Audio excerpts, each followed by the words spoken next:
Why do Locke's biographers consider his last years happy ones?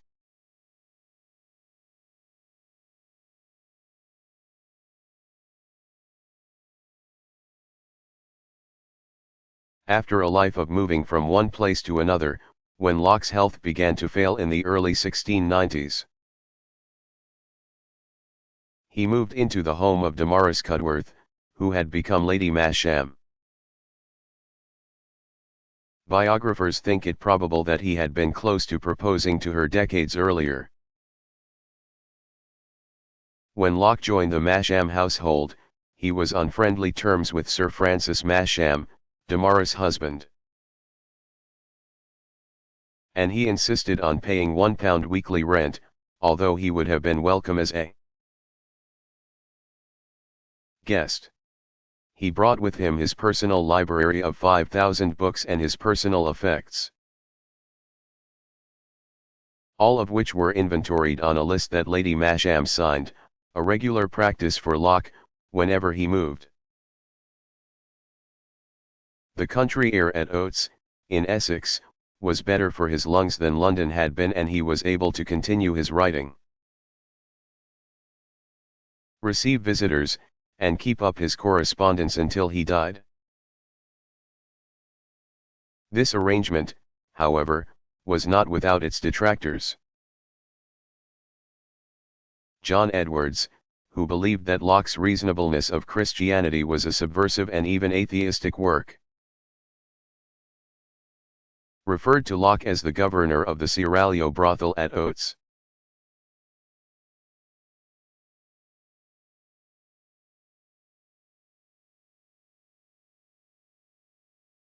What was John Dewey's metaphysics?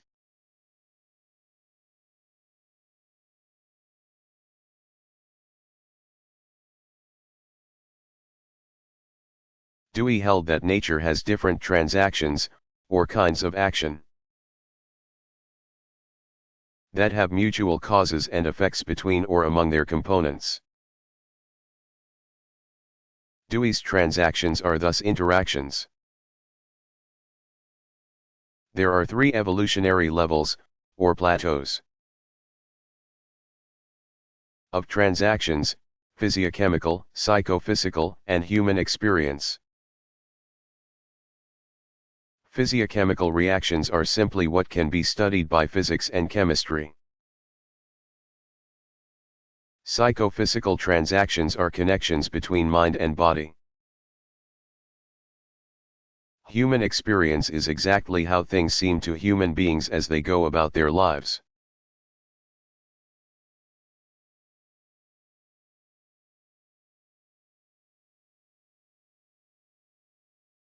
What is the autoicon?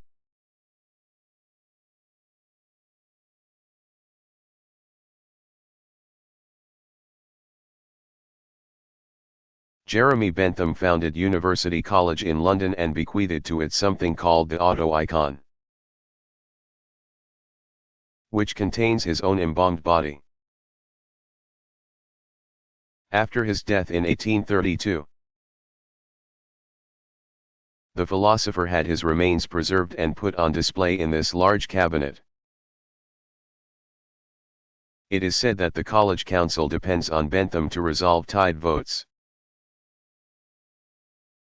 a rumor the council denies utterly.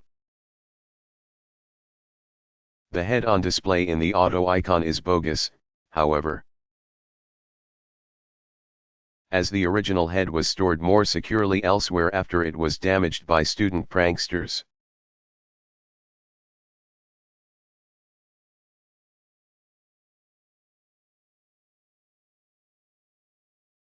Who first came up with the concept of atoms?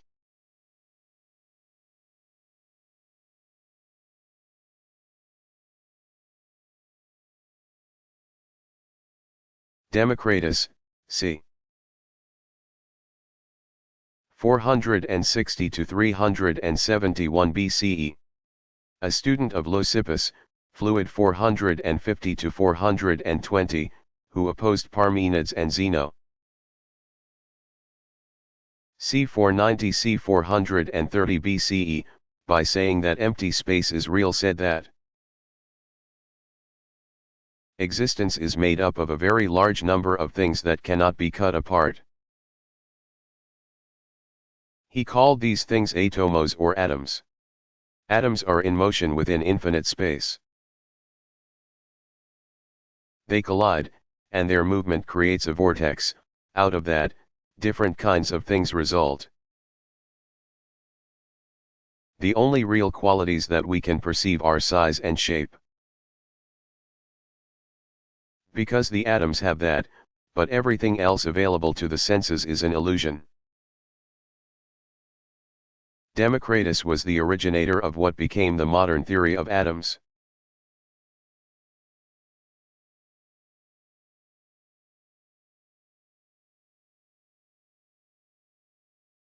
What are the other American philosophies?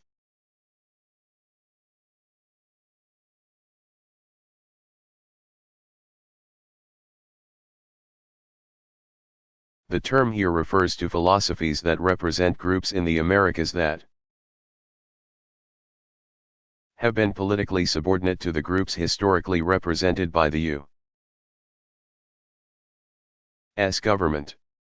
These philosophies themselves have long histories in their cultures of origin. But their concerns have recently become part of Anglo-American mainstream academic philosophy. As a result, new philosophical subfields emerged toward the end of the 20th century. African American, Native American, and Latin American philosophy. Each of these traditions has developed as a form of cultural criticism. And insofar as its analyses of oppression would not immediately be recognized as such by perpetrators, each is a distinctive critical theory.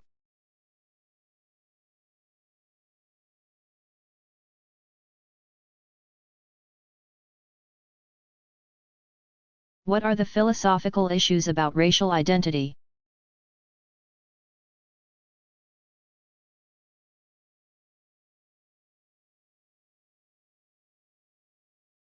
They come down to the question of whether African Americans should envision themselves and their communities as race-specific or generically American. Traditionally, strong racial or ethnic identities have developed among members of oppressed groups. Sometimes based on the very things that are used against them by racists. On the other hand, strong racial identities among disadvantaged groups may prevent young people from aspiring to and achieving success in a dominant white society. Beyond these pragmatic concerns is a current consensus that all social and psychological racial identities are socially constructed, rather than biologically determined.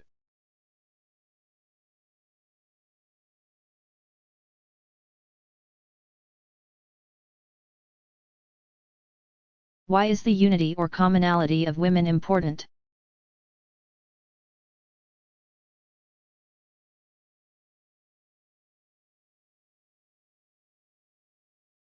Although the entire world knows which human beings are women and not men.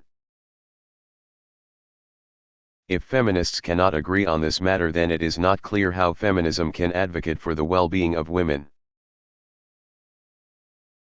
Third world, poor, and racially marginalized women need the support of first world women, who in turn might learn from the practical forms of organizations developed in less advantaged countries and cultures. Without a perceived commonality among women, there is no basis on which common political ends, such as health care, education, child care for working mothers, and preservation and care of the natural environment, can be collectively pursued by feminists.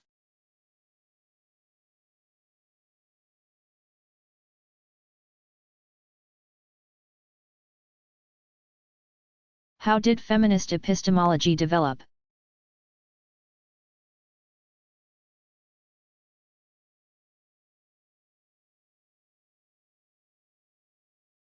Nancy Codoro, 1944, showed in The Reproduction of Mothering, 1978. How social roles within the nuclear family are reproduced socially by girls. Identifying with their mothers and boys becoming unlike their mothers. Recognition of the social construction of female gender resulted in broad rejection of biological determinism of women's traditional roles. This cleared the way for feminists to seek social causes for the disadvantageous status of women. Carol Gilligan's, 1936, In a Different Voice, 1982, criticized Lawrence Kohlberg's account of moral development because it left out the relational nature of girls' moral perceptions. In contrast to the more abstract and individualistic nature of boys' moral development. The idea that women had relational identities led to an ethics of care. Most notably based on Stanford University psychologist Nell Noddings Caring, 1982. Which was foundational for the work of Sandra Lee Bartka in Femininity and Domination. 1990, and Eva Kitte's Love's Labor, Essays on Women, Equality, and Dependence, 1999.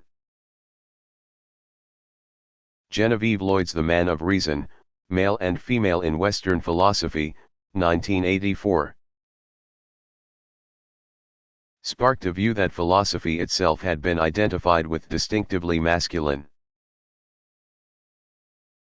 capabilities of reason to the intellectual as well as literal exclusion of women. These perspectives led to the articulation of feminist epistemology,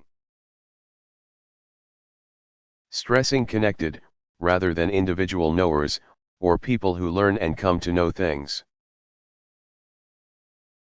and the role of emotion and action in knowledge. The collection of papers in Linda Alcoff, 1955, and Elizabeth Potter's, 1947. Edited work Feminist Epistemologies, 1993, relates some of this groundbreaking work to traditional epistemology. An additional development of feminist epistemology is feminist philosophy of science.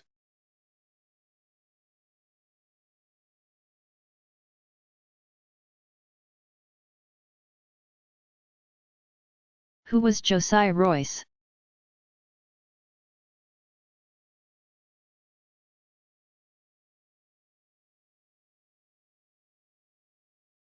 Josiah Royce, 1855 to 1916, is known as an absolute pragmatist. He sought to combine German and British absolute idealism with American pragmatism.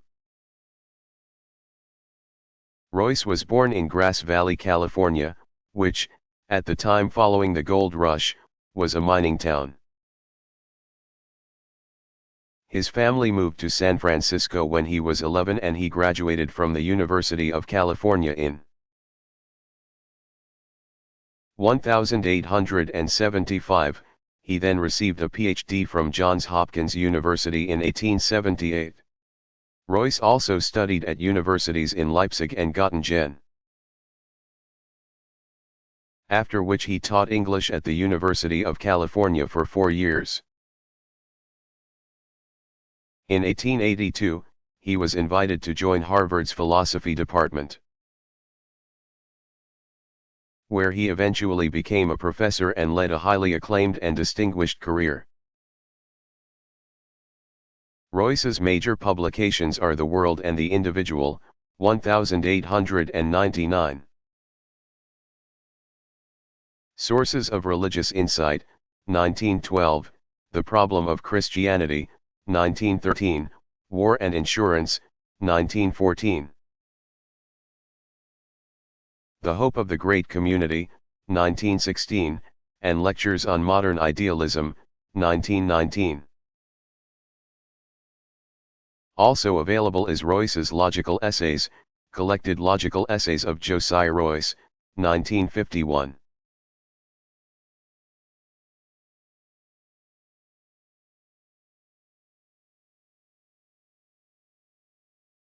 What stories did Hobbes' contemporaries tell about him?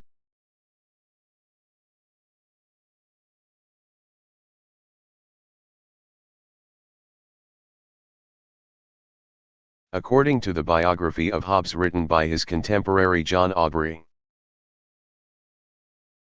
when Hobbes was at Oxford, he used to get up early in the morning and venture forth with lead weights, pack threads, and parings of cheese. He would smear the threads with bird lime, an adhesive substance used to trap birds by sticking their feet to something, and bait them with the cheese. Jackdaws would spy them from far away and strike at the bait. Young Hobbes would then haul in the string and the weights would cling to the bird's wings. Aubrey does not furnish details about what happened after that. After the plague of 1665 and the Great Fire of London in 1666, people sought reasons for God's wrath. Parliament passed a bill to suppress atheism, and a committee was constituted to investigate Hobbes' Leviathan. There was a report that Hobbes had been burned in effigy, and Hobbes was afraid that his papers would be searched, so he himself burned part of them. The king, who liked Hobbes, intervened, but from then on Hobbes was not permitted to publish his work.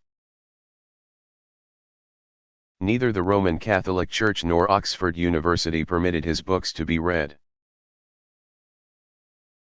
and they occasionally even burned them.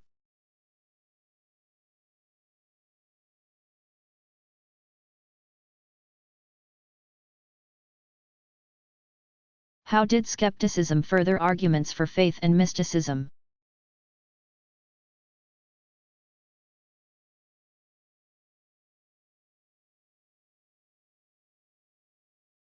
When there were contending religions, each side would apply skepticism to the knowledge claims of the other. The Catholics used skepticism to disprove the claims about knowledge of God made by the Protestants, and the Protestants did the same thing to the Catholics. The result was that each side ended up extolling its own type of faith, rather than the knowledge claimed by the other side. This use of skepticism to elevate faith and mysticism had its roots in Islamic philosophy, specifically in the writings of Abu Hamid al-Ghazali 1058-1111. As the two-sided religious skeptical debates wore down, the modern form of skepticism, which supports observation and the scientific method, came into wide use.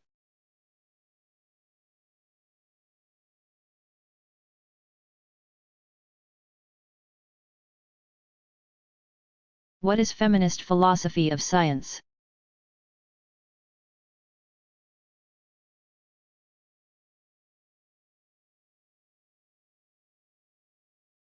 Feminist philosophy of science consists of analyses of scientific methodology and standards for truth.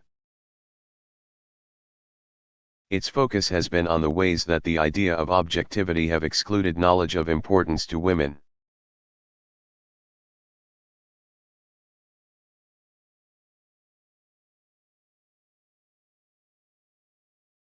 What are Jürgen Habermas' main ideas?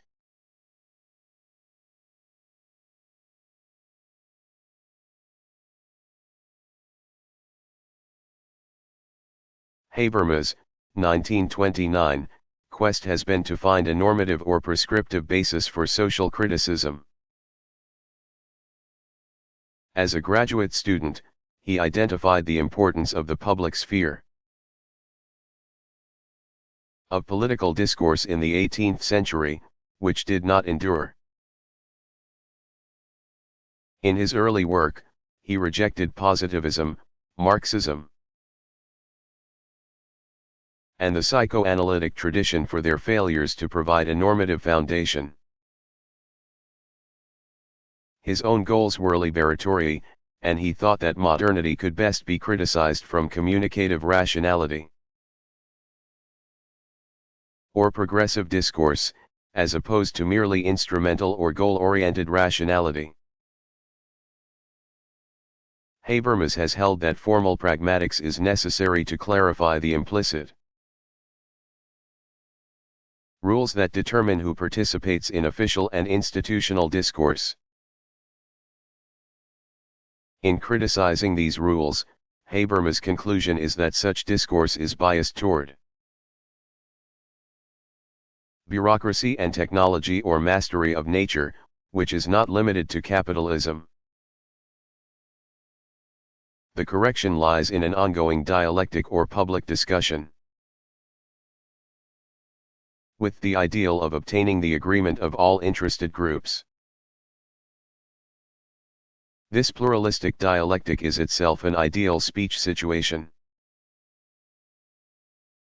Habermas' ideal speech situation is understood by many to be a revival of Enlightenment rationality.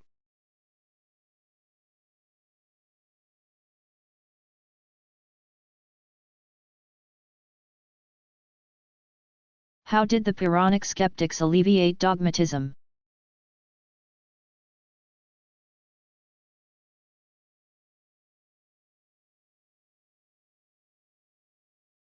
Their idea was that once they showed that any contentious claim could be balanced by pro and con reasons and arguments, there was no reason to believe one side or the other. This was supposed to quiet the mind and make dogmatism impossible.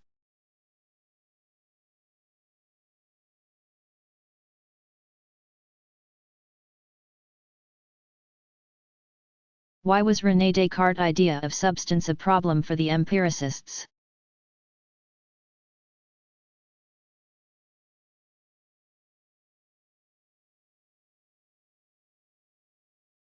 According to Descartes, substance was known to the mind, but not through the senses. The empiricists wanted to build knowledge up from information we get through the senses.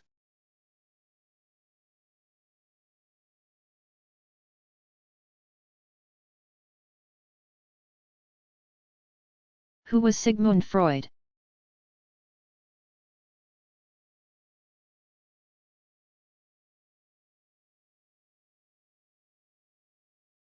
Sigmund Freud, 1856 to 1939, was the founder of psychoanalytic theory and clinical practice. He developed the idea that early childhood experience has a lifelong influence in shaping personality and character. The importance of childhood education was emphasized as early as Plato. C. 428 c. 348 BCE, but Freud was the first to stress childhood emotional experience. Freud was also responsible for the popular acceptance of the idea that self-understanding does not occur immediately and automatically, but requires a special kind of reflection. The ancient Greeks are famous for the maxim, know thyself. But Freud's distinct contribution was that there are different layers of the self to be known. Freud's principal works are The Interpretation of Dreams, 1900. 3 Essays on the Theory of Sexuality, 1905, and Civilization and Its Discontents, 1930. Also of particular interest in his application of his theories to healthy people in ordinary life is Psychopathology of Everyday Life, 1901.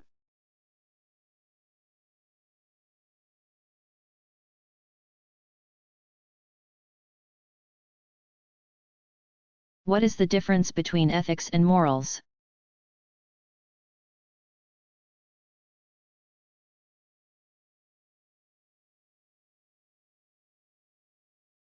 Philosophers tend to use the terms interchangeably. In ordinary usage, however, morals refers to private behavior, whereas ethics refers to public, professional, or civic behavior. Thus, while judgments about a person's morals can be about sexual behavior and drinking habits, judgments about ethics often concern the obligations of people in positions of responsibility, for example, medical ethics.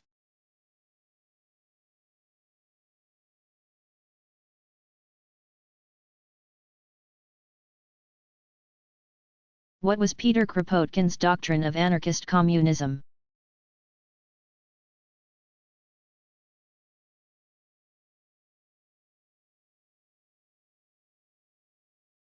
Kropotkin's proposals proceeded from the needs of consumers. He envisioned a free distribution warehouse. Instead of the collectivist production cooperatives proposed by Pierre-Joseph Proudhon, 1809 to 1865. The main cohesive forces were to be based on social ties, rather than production goals. In his La Conquête du pain, The Conquest of Bread, Kropotkin attempted to work out the details of his system, which was based on ideas previously developed in Thomas More's 1516 work, Utopia, and directly made known to Kropotkin by François Dumarthery, who had worked with Kropotkin in setting up the journal Le Revolte.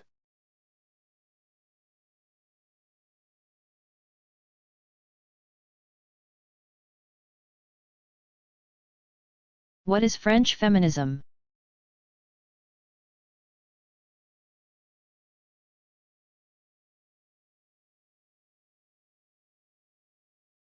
French feminism is a school of thought named by feminists outside France to refer to work mainly proffered by Luce Irigaray.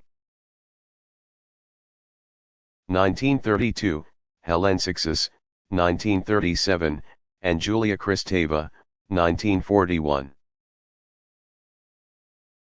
But none of these three is originally from France. And from time to time each has denied being a feminist. What Irigaray, Sixus, and Kristeva all share is that their work is based on considerations of philosophical and psychoanalytic texts. They all assume that to improve the situation of women, fundamental psychological structures need to be revised. That is, they are working within the tradition of structuralism. By comparison, there is another group of French feminists whose work is more sociological and activist than theoretical. Known as French materialist feminists, they address the situation of women by attempting to change society through political activism and work in the social sciences. Key figures are Simone de Beauvoir, 1908 to 1986, Christine Delphi, 1941, Monique Wittig, 1935 to 2003, and Colette Guillaumin, 1934. Some of their theoretical work, which has been especially influential in the Communist Revolutionary League, describes the ways in which the free labor of women in the family supports capitalism.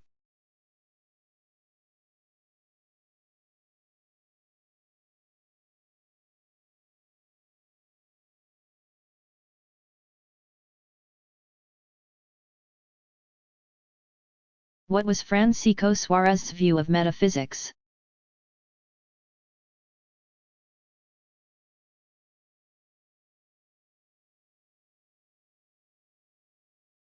Suarez defined metaphysics as the study of being insofar as it is real being. The idea of being was analogous to the similarities among things that existed. Suarez held that everything which exists is an individual, not capable of further division into individuals like it. Suarez' focus on the most general kinds of things that exist was echoed in Descartes' division of the world into mind and matter.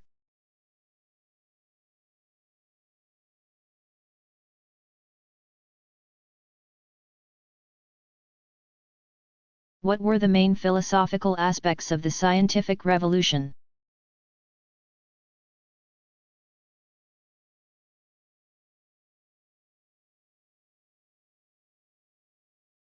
From a purely philosophical perspective, given the strong influence of Neoplatonic thought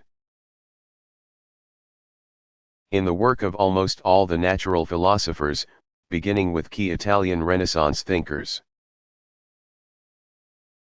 moving through Copernicus, and possibly culminating in Newton.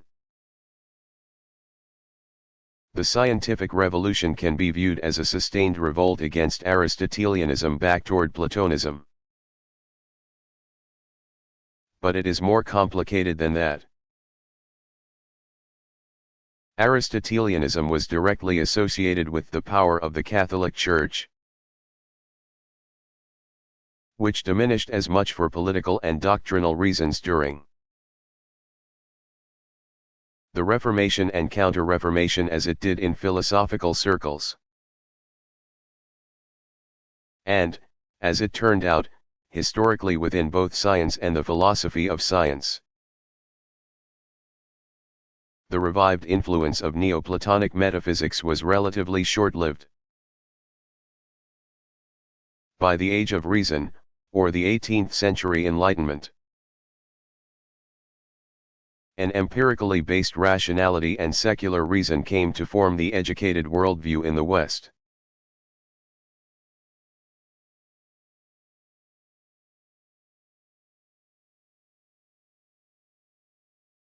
What were some of Josiah Royce's metaphysical ideas?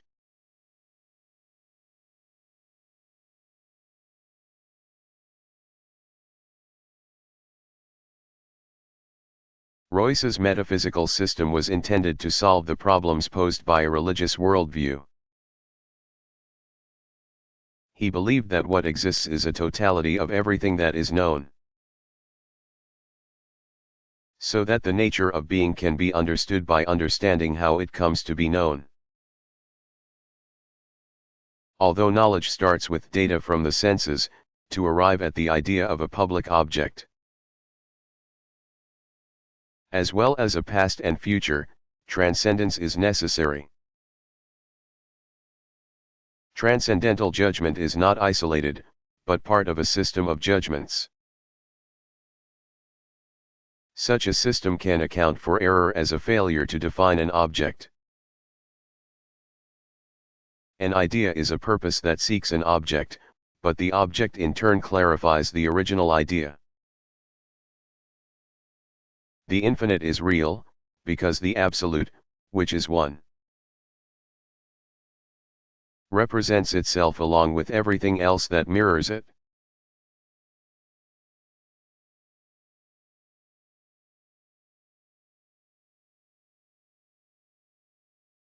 What was new about Pierre-Joseph Proudhon's thought?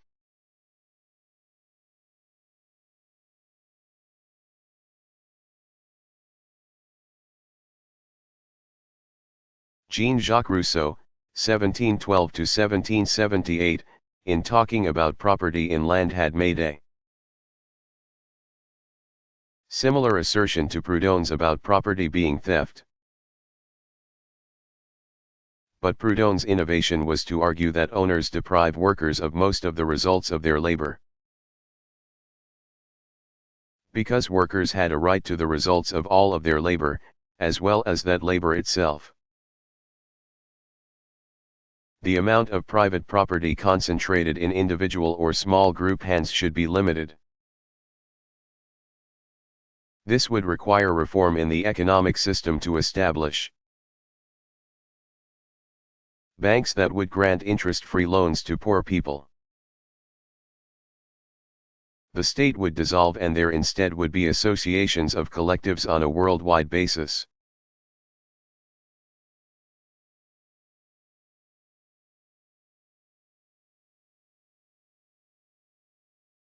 What was Schopenhauer like as a person?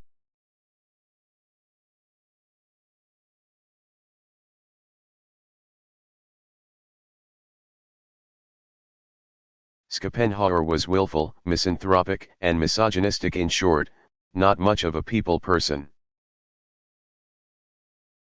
While at the University of Berlin, he called Johann Fichte, 1762–1814, a charlatan.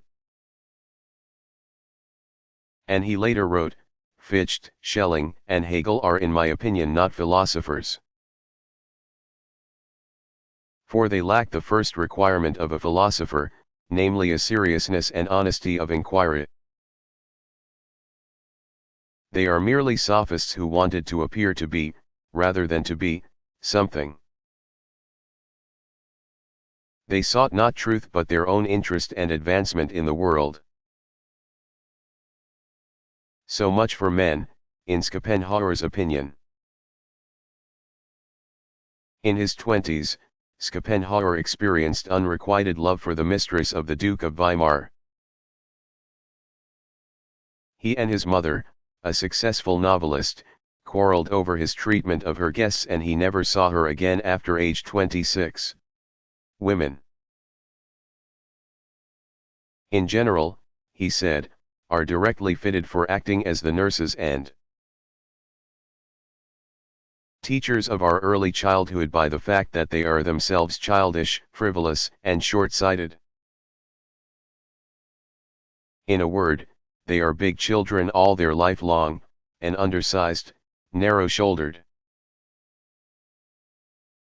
broad-hipped and short-legged race. They have no proper knowledge of anything, and they have no genius. Schopenhauer was also said to have abused at least one female servant. In his old age, he lived alone, except for a poodle.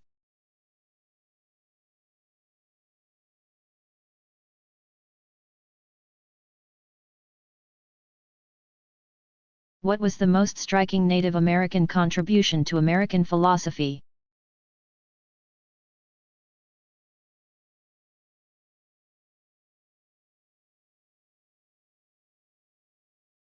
There is growing recognition of the influence of Native American thought on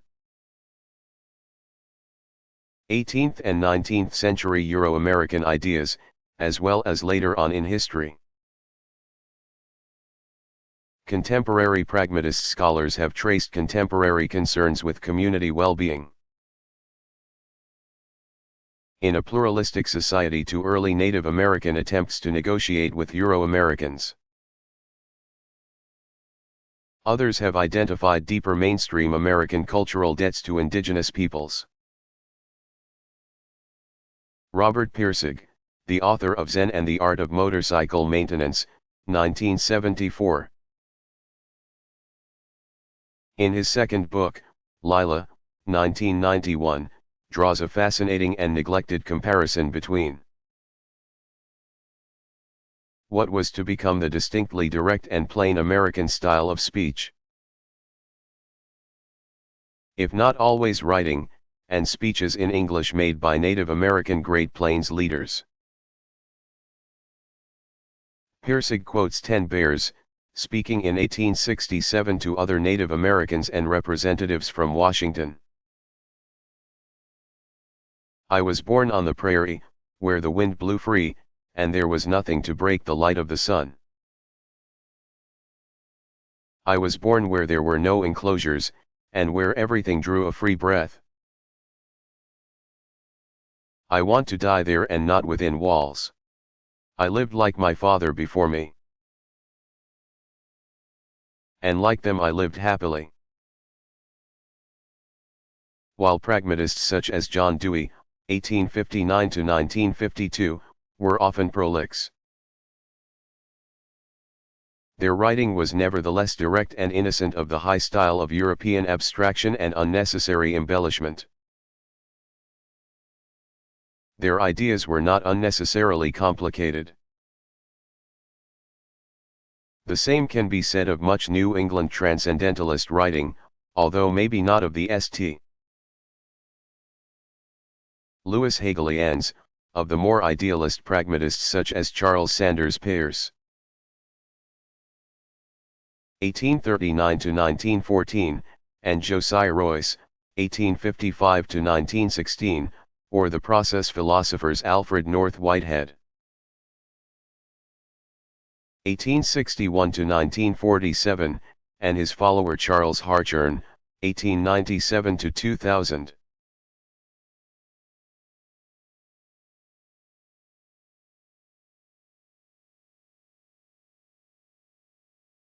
What is occasionalism?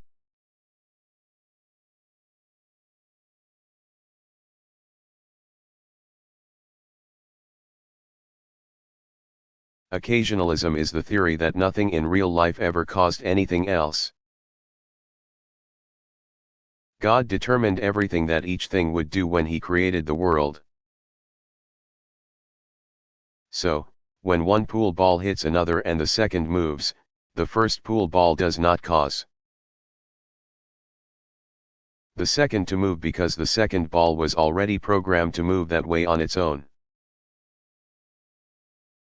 Occasionalism holds that everything that seems to interact is like two clocks side by side with one a fraction of a second set ahead of the other. When the faster clock's handles move, it only looks like it's causing the slower clock's handles to move.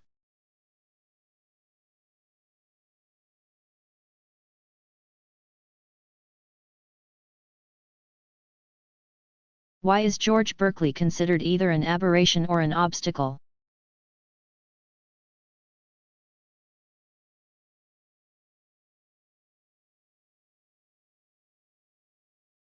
Berkeley is an aberration insofar as his ideas defy common sense to the point of being dismissible as simple absurdities. He is an obstacle insofar as he founded a powerful and enduring school of thought that dominated some areas of philosophy in the 19th century and evolved into very perplexing progressive movements in the 20th and, it now seems, 21st centuries.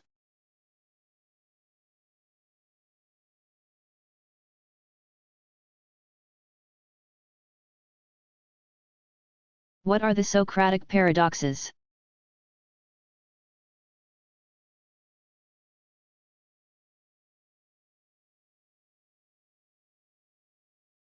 Socrates provided resolutions to claims that appeared to contradict common sense. Here are two examples. Paradox 1, no one desires evil but many have evil goals or are bad themselves.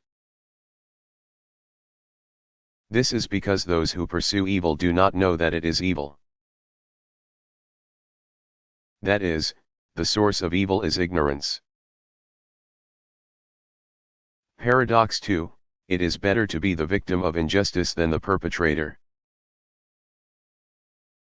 This is because being just is a primary virtue and a quality of all of the other virtues. Attaining virtue is the main purpose of life, as well as a path to happiness. Happiness as the result of being just is thus an inner matter that is independent of external circumstances.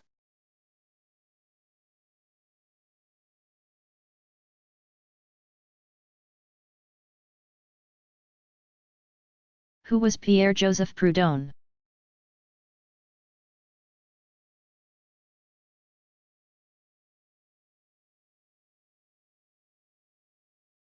Pierre-Joseph Proudhon, 1809–1865, was the French social theorist who coined the word anarchism.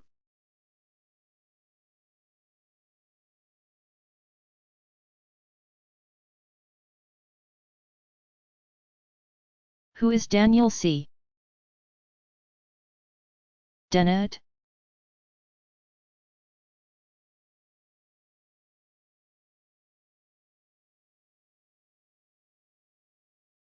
Daniel C. Dennett, 1942, is an American philosopher of mind and science. He is professor of philosophy at Tufts University and co-director of the Center for Cognitive Studies there. He has been influential in combining cognitive science and evolutionary theory in philosophy of biology. Most notably in these works, Darwin's Dangerous Idea, Evolution and the Meanings of Life, 1996. Kinds of Minds, Towards an Understanding of Consciousness, 1997, Brain Children, Essays on Designing Minds. Representation and Mind, 1998, Freedom Evolves, 2003, Sweet Dreams, Philosophical Obstacles to a Science of Consciousness. 2005, and Breaking the Spell, Religion as a Natural Phenomenon, 2006. Dennett is also a supporter of the Brights movement.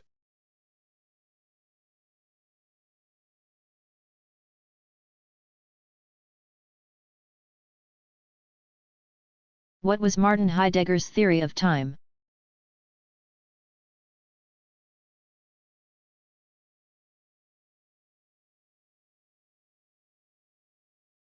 As with space, time, explained Heidegger,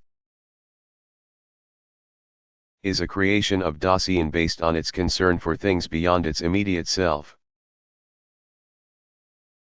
Dasein in the mode of temporality even creates abstract or clock time because it is a goal-oriented being. Something that is not yet becomes located in the future. On the basis of the having been, which is the past. The immediacy of the present emerges from Dasein's concern about something in the future. As a structure of human existence, temporality thus temporalizes itself. This is Heidegger's terminology, and what he seems to mean is that when you think about the future, you think about how the present will be a memory to you then. People do this when they deliberately take photographs to create memories.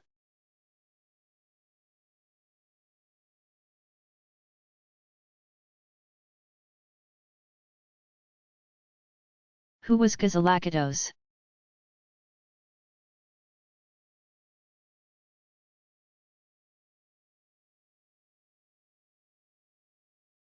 Galacticos Dixixent Simon, 1890–1967, was a Hungarian general during World War II.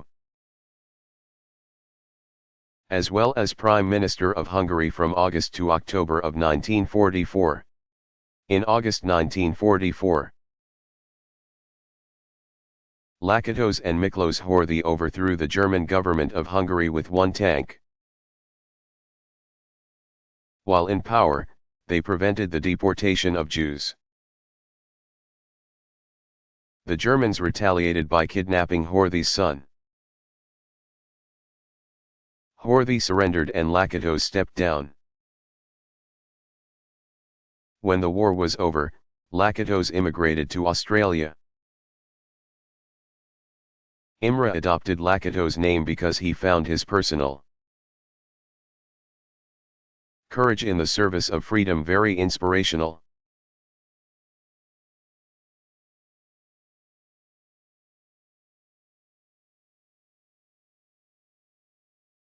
What are academic and Pyrrhonic skepticism?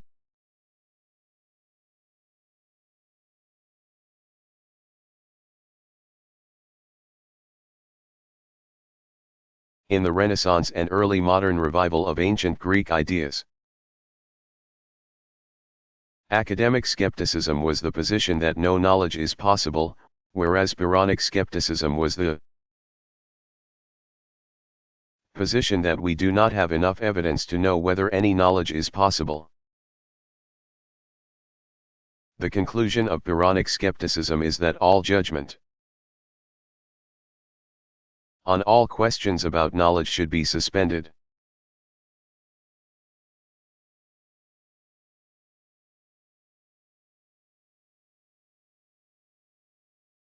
How have second-wave feminists addressed gender?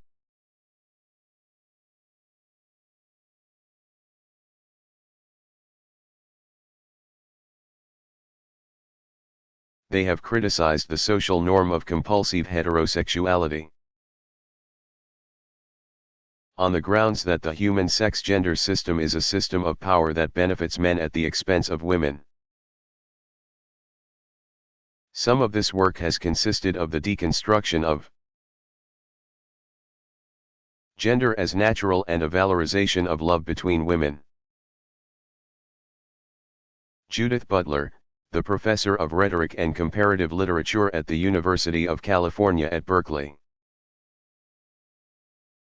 has challenged heteronormativity in Antigone's claim, kinship between life and death. 2000, and Gender Trouble, Feminism and the Subversion of Identity, 1999. Butler is famous for her deconstruction of gender into performances of gender. Sarah Lucia Hoagland, in Lesbian Ethics, Toward a New Value, 1988, and Marilyn Fry in The Politics of Reality. Essays in Feminist Theory, 1983, developed foundational views of this perspective.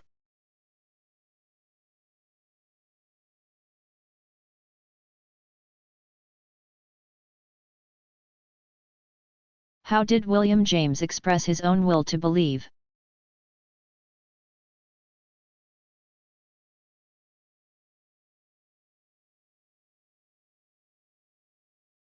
In the 1880s, James wanted to apply scientific methodology to mind reading and spiritualism. He could not find collaborators in the Harvard academic community. But in England at that time both Alfred Russel Wallace,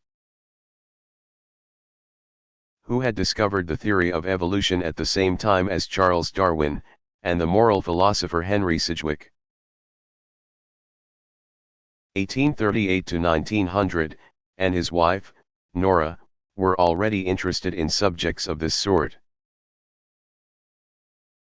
James became part of a group of intellectuals who went to seances and carefully investigated reports of supernatural events. They also counted reports of apparitions that occurred on the same day the person whose apparition appeared, had died. This so-called census of hallucinations resulted in a statistically significant correlation between day of death and appearance of that person's ghost. However, James thought that the sample of 17,000 would have yielded more reliable results if it were 50,000 and included American as well as British apparitions. James was also very skeptical of the table rapping and spirit-directed writing that were routine at seances, and he wanted to exclude mediums from the ranks of reputable spiritual researchers.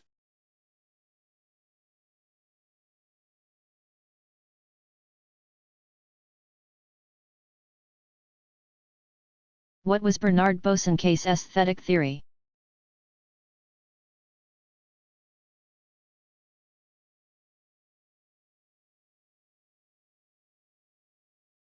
Bosanquet, in his A History of Aesthetic, 1892, provided an historical development of beauty.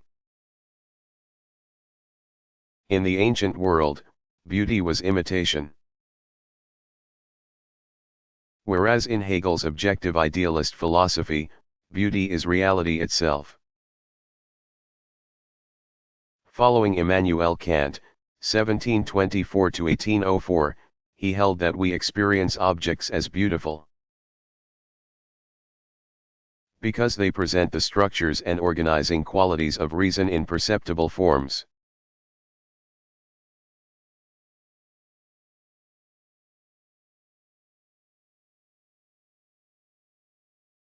What did Proclus contribute to Neoplatonism?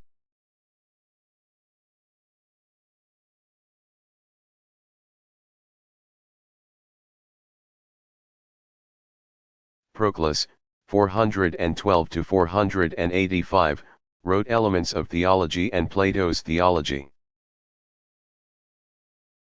which had a lasting effect on subsequent philosophy, particularly that of Hegel, 1770 to 1831, 13 centuries later. He added to the idea of emanations by adding to their downward movements. Horizontal movements at different stages of their descent. That resulted in a great multiplication of divine entities,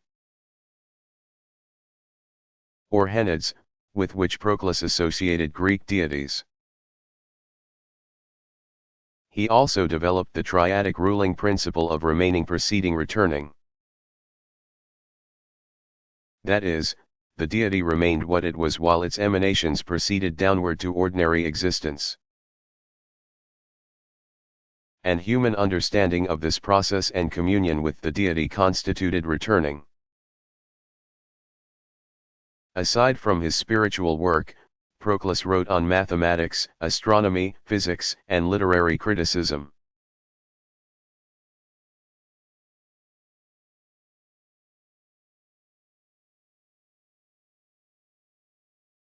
What were the goals of activist second-wave feminists?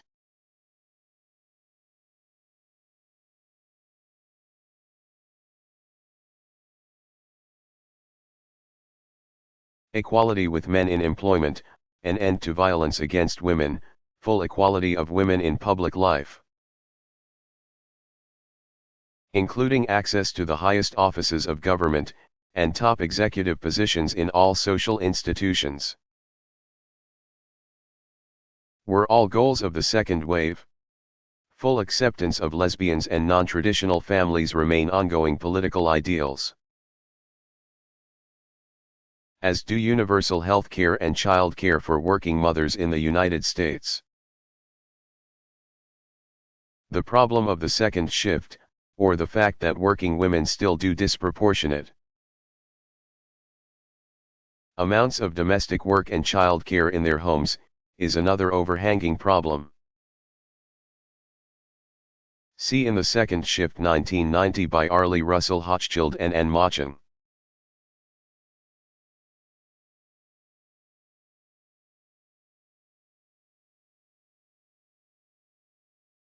What is the difference between a moral system and a moral theory?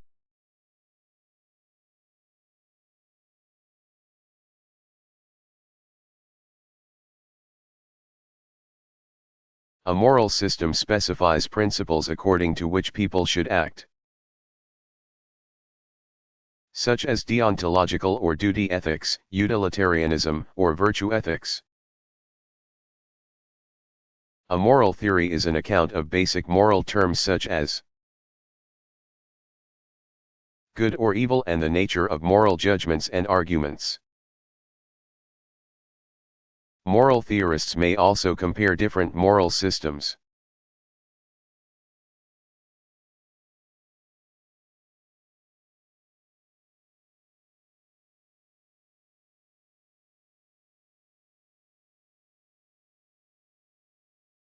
What was William James' pragmatic epistemology?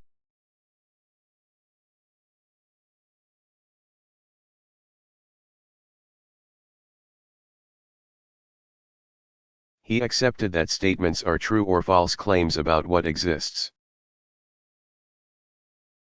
But within our experience the world is really malleable, so that truth is also imposed on reality. Truth, as agreement with reality, varies, depending on the nature of what may be true. For example, in ordinary experience, beliefs are true if we are not painfully surprised when we act on them. Scientific truth emerges in ways that make entire systems coherent.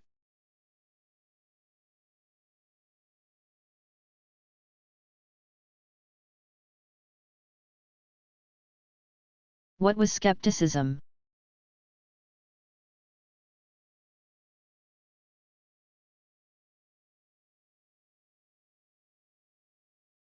Skepticism was founded by R.C. Selous, who was head of the new academy from 268 to 241. His work was carried on by Carneades, head of the academy in the 2nd century B.C.E. The skeptics held that nothing could be known, and they preached epis, which is the doctrine that all judgments, or conclusions, or assessments, should be suspended. These academic skeptics posed problems, or tropes, to show that sensory knowledge is prone to error and reasoning does not necessarily result in certainty. They concluded that because we have no absolute standards for distinguishing between truth and falsehood, the best we can hope for is probable knowledge.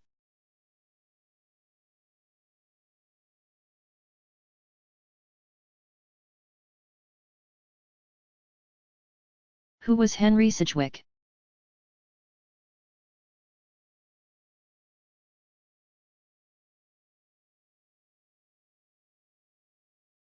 Henry Sidgwick, 1838 to 1900, was not so much an intuitionist as the first modern moral theorist who used a combination of common sense and shared intuitions to assess the competing moral theories of his day. As a professor at Cambridge University, he was active in founding Newnham, the first college for women. His wife, Eleanor Mildred Balfour, whose brother, Arthur, was later Prime Minister of England, became principal of Newnham in 1892. The Sidgwicks collaborated on many reform and intellectual projects, including investigations into parapsychology. Sidgwick's principal works are The Methods of Ethics, 1874, and Outlines of the History of Ethics, 1886.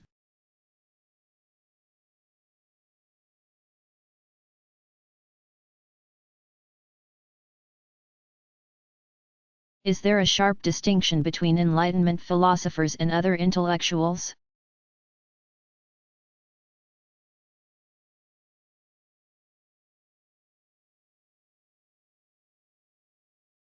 No, both Enlightenment philosophers and other intellectuals influenced the ideas of the time. Among philosophers, those who have endured historically as part of the present philosophical canon are limited to George Berkeley, David Hume, Thomas Reid, Jeremy Bentham, Jean-Jacques Rousseau, Immanuel Kant, and Guillaume Battista Vico. John Locke is also strongly associated with the Enlightenment, although he dates back to the 17th century. However, during their times, brilliant thought in other fields by writers and personalities such as Ethan Allen, Marquis de Condorcet, Denis Diderot, Jonathan Edwards, Benjamin Franklin, Baron de Holbach, Thomas Jefferson, Joseph Marie de Maistre, Charles Baron du Montesquieu, Thomas Paine, Joseph Priestley, Adam Smith, Mary Wollstonecraft, William Godwin, and Voltaire, François-Marie Arouet, were part of the intellectual climate for philosophers, as well.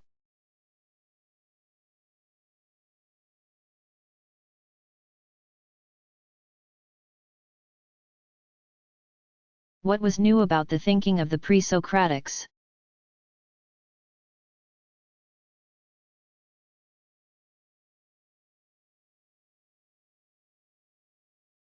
The pre-Socratics looked for natural explanations of natural facts and events. Instead of relying on mythological accounts of the actions of the gods to explain the nature of our existence. Because of this approach, the pre-Socratics can be regarded as the first Western scientists. Even though, today, many of their theories sound quaint compared to contemporary science.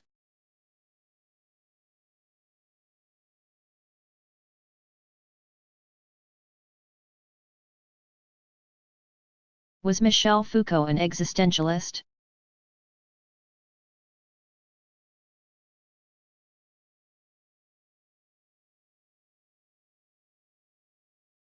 Foucault's philosophy was mainly social criticism rather than the theory of self-creation associated with existentialism. However, in his own life, he became notorious for unconventional and spontaneous behavior in ways that the public has associated with existentialism. During the last years of his life, Foucault was active in the world in ways that some found shocking, both politically and personally. In a late interview he said, "Well, do you think I have worked all these years to say the same thing and not be changed?" Foucault first visited the United States in 1970 to lecture at the University at Buffalo, State University of New York, later visiting the University of California, Berkeley. He took LSD at Zabriskie Point in Death Valley National Park, and referred to the experience as life-changing in positive ways. In the late 1950s, he went to Iran, and after the revolution he supported the new reactionary government. His essays about Iran, published in the Italian newspaper Corriere della Sera, provoked controversy when they were translated into French and English in 1994 and 2005, respectively. Foucault was in a committed 25-year relationship with Daniel Deford, a former student. He described it as having lived in a state of passion, adding that at some moments this passion has taken the form of love. Much has been said and written about Foucault's exploration of homosexual bars and sex clubs in the Castro district of San Francisco. Foucault died of an AIDS-related infection. Although this was not admitted at first, when his death was announced in Le Monde. Before he died, Foucault destroyed massive amounts of his unpublished writings and directed that other manuscripts be destroyed also.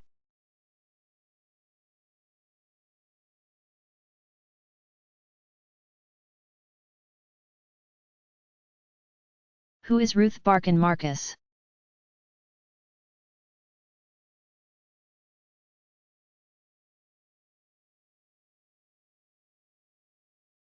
Ruth Barkin Marcus, 1921, was educated at Yale, received a Guggenheim Fellowship in 1952, and was a founding chair of the philosophy department at the University of Illinois at Chicago. After working as a professor at Northwestern University, she was Halleck Professor of Philosophy at Yale University from 1973 to 1991.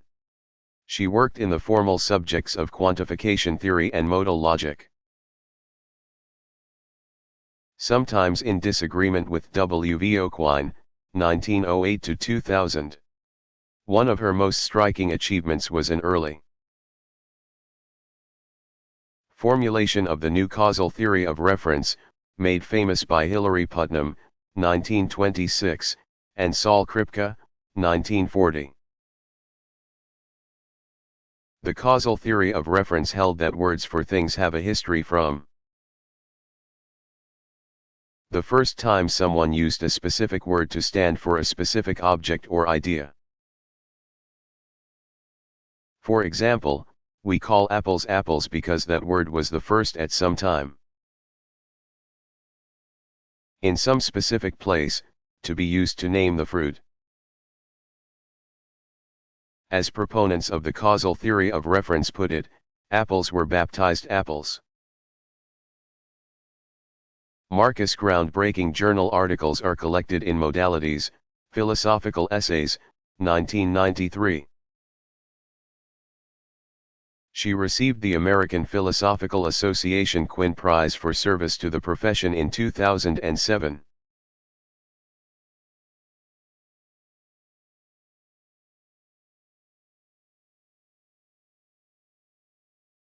What was Karl Popper's notion of the open society?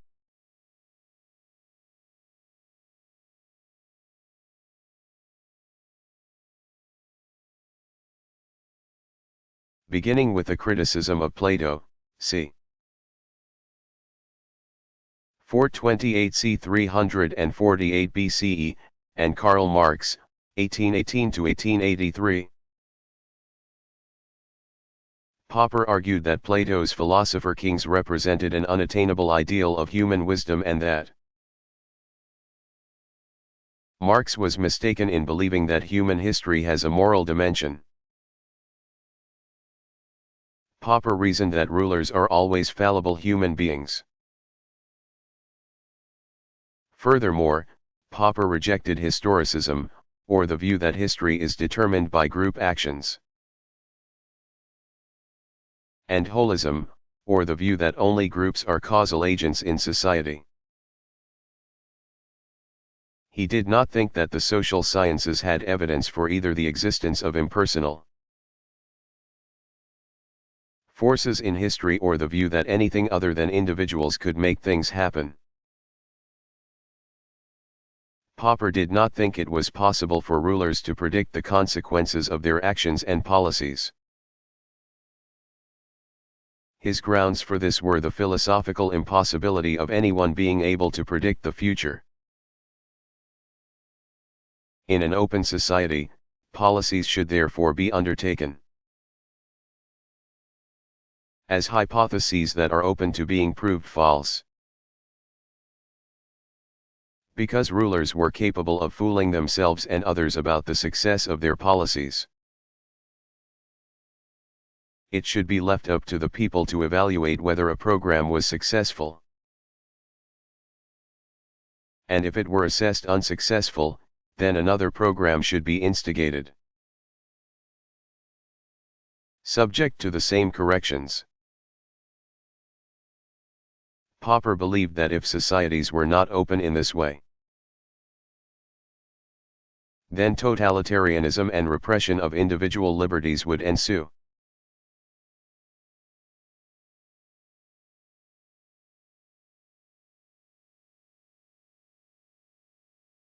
Does everyone now believe the scientific revolution was good for humanity?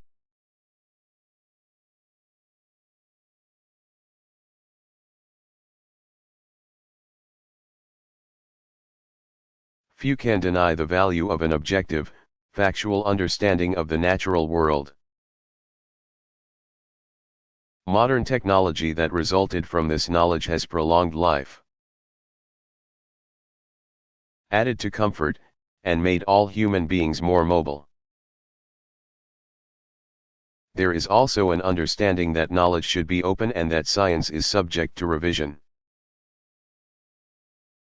which goes back to the early days of the Royal Society. However, in the second half of the 20th century, the objectivity of early modern science and its values were questioned by historians and cultural critics. Concerning the high value placed on experimentation, for example, it has been discovered that many of the experiments reported by Galileo, 1564–1642, and Boyle. 1627-1691, were thought experiments from which they deduced the facts, instead of having directly observed them. And Newton, 1643-1727, himself did not actually base his three laws of motion on experimental data, as much as he logically deduced them from more abstract theoretical commitments. On the cultural side, Francis Bacon's, 1561-1626, perspective was based on assumptions that Earth and its creatures were all raw material for the manipulation and use of mankind. There was no sense that nature had value in its own right. In addition, some feminist critics have viewed the scientific revolution as a radical turn away from an ancient and medieval view of Earth as a living, organic whole, or mother to all who lived on it. They claim that this change in perspective privileged aggression and violence as virtues, compared to harmony and nurturance. Many crafts such as tanning, dyeing, and brewing, but most important, midwifery, became closed to women, as male practitioners took them over. Based on more scientific principles, and moved them out of private households.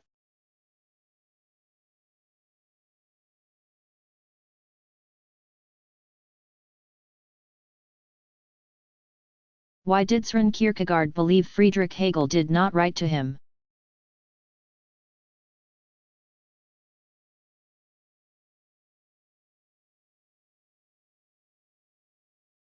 First of all, Kierkegaard did not take seriously Friedrich Hegel's 1770-1831 claim to have written the system of everything. Kierkegaard thought that everything could be viewed as a system by God, but that no human thinker, who is himself incomplete, could have such a perspective. He also rejected the tradition on which Hegel built that posits intellectual doubt as the beginning of philosophy. Kierkegaard thought that the beginning of philosophy was wonder. Also, he didn't think that real doubt could be solved intellectually, but that it required an act of will. Finally, Kierkegaard did not think that God or the Absolute could be immanent in the world, because God is instead the ultimate other, defying rational understanding. Kierkegaard's biggest complaint about Hegel was that he was like a man who had built a palace but lived outside it in a miserable hovel. He meant by this that in constructing his grand and elaborate system, Hegel had neglected his own immediate existence as a concrete individual.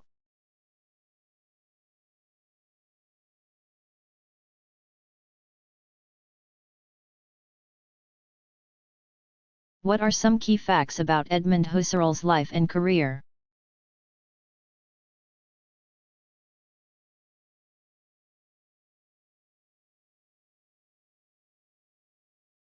Husserl was born in Prosnitz, Moravia, which became part of Czechoslovakia after World War I and is now in the Czech Republic.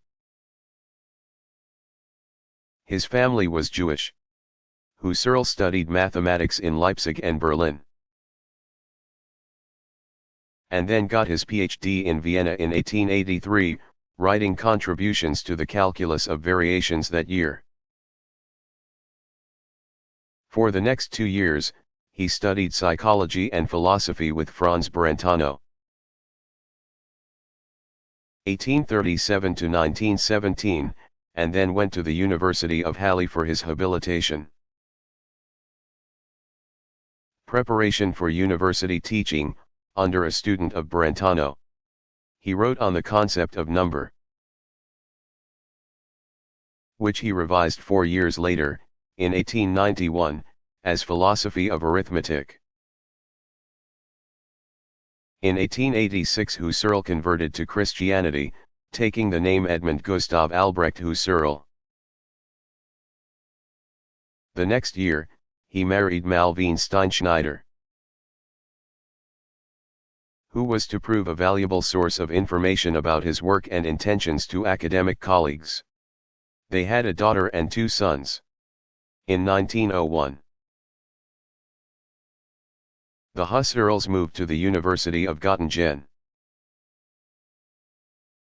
He was promoted to Ordenlichen professor in 1906, and the next year he traveled to Italy to see Brentano. Husserl was at this time in correspondence with Wilhelm Dilthey and leading mathematicians, as well as philosophers, about their work and his. German psychologist and philosopher Karl Jaspers, 1883 to 1969, visited him in 1913, the same year Ideen was published. While visiting his son Wolfgang, who was injured in World War I, Husserl experienced nicotine poisoning. In 1916 Husserl was appointed to a professorship in Freiburg. Wolfgang was killed in action that year. For the next 2 years, Edith Stein was his assistant, as was philosopher Martin Heidegger.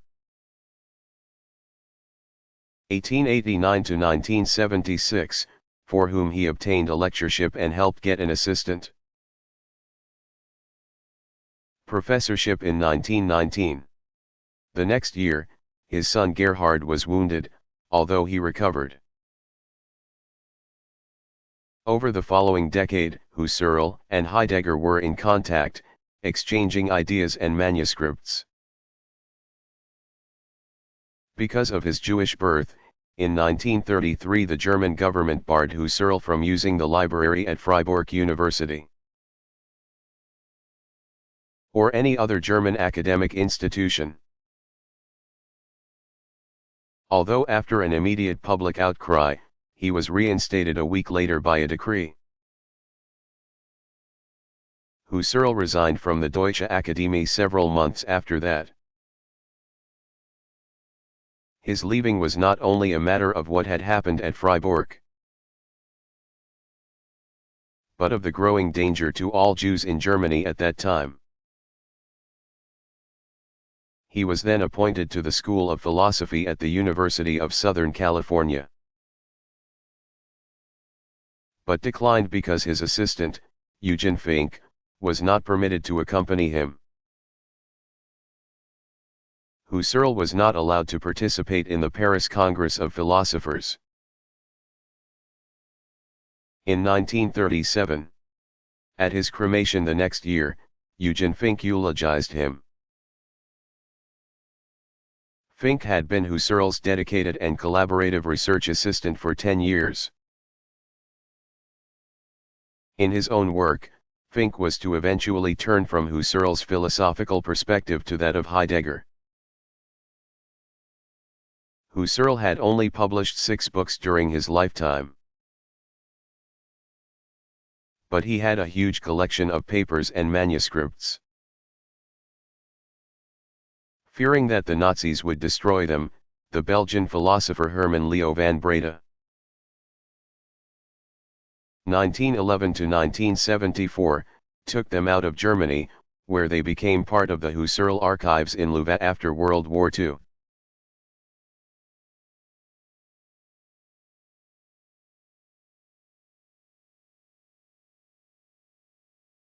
Why was Thomas Reid important?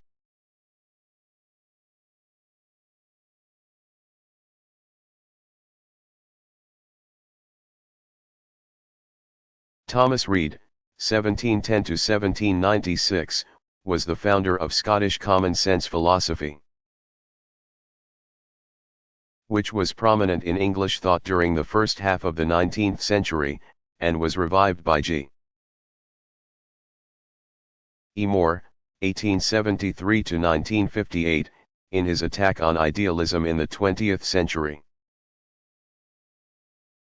Reid's basic contribution was a criticism of the doctrine of ideas in philosophy, which in his own time was famously deployed by David Hume, 1711–1776.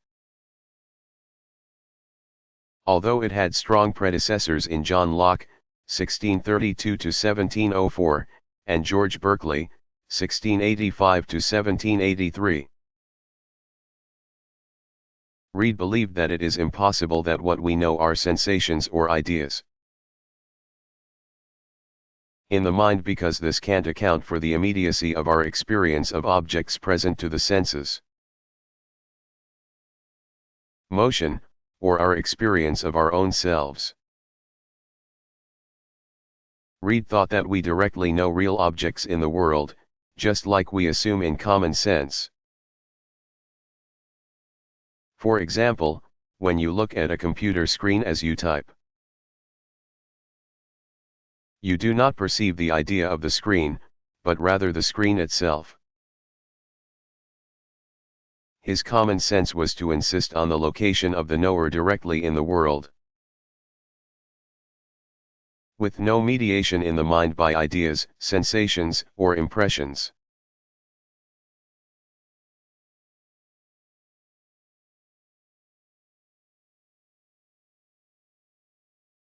Who was Arete of Cyrene?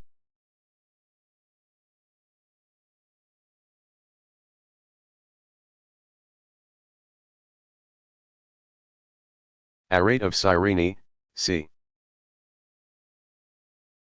400–c. 340 BCE, the daughter of Aristippus, a friend and student of Socrates,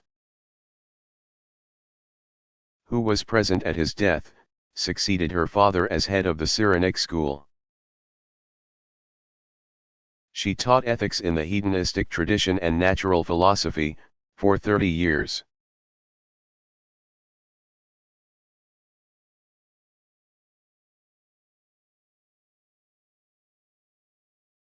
Was Isaac Newton rewarded for his scientific discoveries?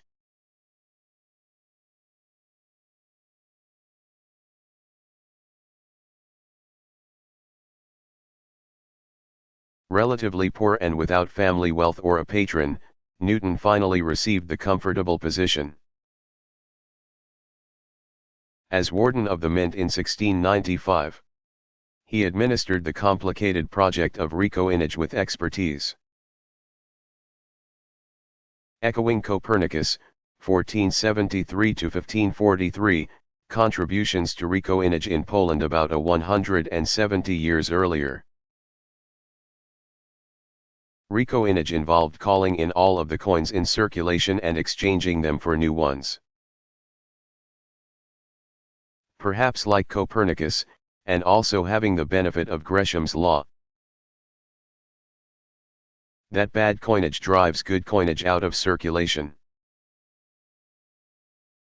Newton knew that the presence of bad coins meant that people were hoarding the good ones.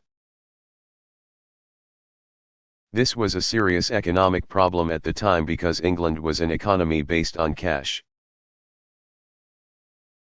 and transactions depended on having enough physical money, or coins made of silver, in circulation. Newton's recoinage required calling in all of the silver coins that had